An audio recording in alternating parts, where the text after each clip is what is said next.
ഞാൻ കൊല്ലം SN കോളേജിൽ 5 കൊല്ലം പഠിച്ചു. അത് തന്നെയാണ് എൻ്റെ ഏറ്റവും വലിയ കളരി എന്ന് പറയുന്നത്. അവിടുത്തെ ഒരു നിയമം ഉണ്ടായിരുന്നു, ആർക്കും തമാശ പറയാം. ഫ്രണ്ട്സ് എല്ലാവരും ക്യാൻറ്റീനിലിരിക്കുമ്പോൾ ആർക്കും തമാശ പറയാം.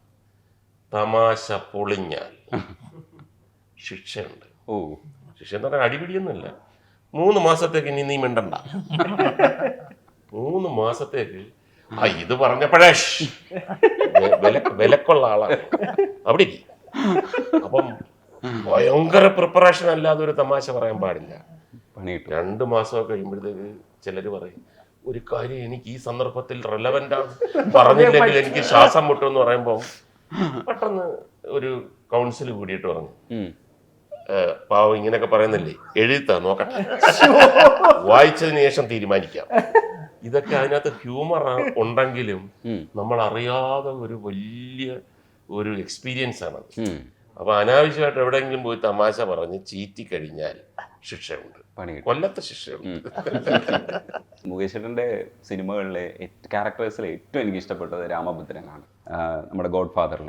ഇപ്പം അത് ശരിക്കും പറഞ്ഞാൽ മലയാള സിനിമയിൽ എനിക്ക് ഏറ്റവും ഇഷ്ടപ്പെട്ട 2 സിനിമ പറയാൻ പറഞ്ഞാൽ, ഒന്ന് ഗോഡ് ഫാദർ, ഒന്ന് മേലെപ്പറമ്പിൽ ആൺവീടുമാണ്. ഞാൻ എങ്ങനെയൊക്കെ എത്തിയത് അത് എന്താണെന്ന് ചോദിച്ചാൽ അറിഞ്ഞൂടാ. അതിൽ രാമഭദ്രൻ്റെ ഒരു മാനറിസംസ് ഉണ്ട്. മുകേഷ് ചേട്ടൻ്റെ ക്യാരക്ടറിന് ഭയങ്കരമായിട്ട് ഇത് ചെയ്ത നമ്മൾ നോട്ടീസ് ചെയ്യുന്ന ഒരു സാധനമാണ്. ആ പൂക്കാലം വന്ന് പൂക്കാലത്തിലൊക്കെ ഇങ്ങനെ തള്ളിയിട്ടിട്ട് ഒരു സാധനം കാണിക്കൂലേ, അത് ഭയങ്കര രസമുള്ളൊരു പരിപാടിയാണ്. ഗോഡ് ഫാദറൊക്കെ ആ ചെയ്യുന്ന സമയത്തുള്ളൊരു സാധനമൊക്കെ ഇല്ലേ, ഇവരുമായിട്ടൊക്കെ കോമ്പോ. ഇപ്പോൾ എനിക്ക് തോന്നുന്നു ധ്യാനുമായിട്ട് അടികപ്പിയരെ കൂട്ടമണിയിലുണ്ടായിരുന്നു, ഇപ്പോൾ അയ്യർ അറബിയിലുണ്ടായിരുന്നു. ഈ ധ്യാനുമായിട്ട് അഭിനയിക്കുമ്പോഴൊക്കെ ഈ നമ്മൾ കോമഡി ചെയ്തിരുന്ന കുറേ സാധനങ്ങളൊക്കെ റീകളക്ട് ചെയ്യാൻ പറ്റില്ലേ, എങ്ങനെയാണത്? അല്ല, ഒരു ആക്ടറെ സംബന്ധിച്ചിടത്തോളം ഏറ്റവും കൂടുതൽ ശ്രദ്ധിക്കേണ്ടത് റെപ്പറ്റീഷൻ വരാൻ പാടില്ല. ഇപ്പം ഞാൻ എൻ്റെ ലൈഫ് ഇത് എടുത്തു കഴിഞ്ഞാൽ എത്രയോ പടത്തിൽ അന്നത്തെ കാലത്ത് തൊഴിലില്ലാത്ത ചെറുപ്പക്കാരൻ നമ്മൾ അറിയുന്നില്ല. പക്ഷെ എനിക്ക് നല്ല വ്യക്തമായ ബോധ്യമുണ്ട്, കഴിഞ്ഞ പ്രാവശ്യത്തെ തൊഴിലില്ലാത്ത ചെറുപ്പക്കാരനെ പോലെ ആകരുത്. എന്താണ് നമുക്ക് അതിനകത്തൊരു വ്യത്യാസം? അതിനകത്താണ് നമ്മുടെ അഭിനയത്തിലല്ല, നമ്മുടെ ബ്രില്യൻസ് മുഴുക്കെ ഒരു തരത്തിൽ പോലും പിടി കൊടുക്കരുത്. കാര്യം വേറെ വകുപ്പില്ല. ഇതിപ്പം ജീവിതമാർഗമാക്കി കഴിഞ്ഞു.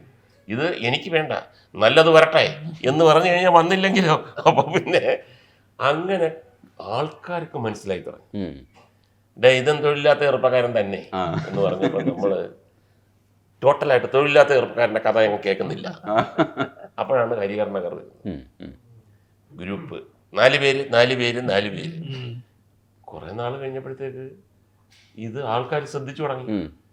ഇതിനകത്ത് എന്തെന്ന്, എല്ലാത്തിനകത്തും ജഗദീഷ്, സിദ്ദിഖ്, അശോകൻ ഇല്ലെങ്കിൽ സൈനുദ്ദീൻ, അയ്യോ എന്ന് പറഞ്ഞപ്പോൾ ഇനി 4 പേര് ഉള്ള കഥ എടുക്കുന്നില്ല.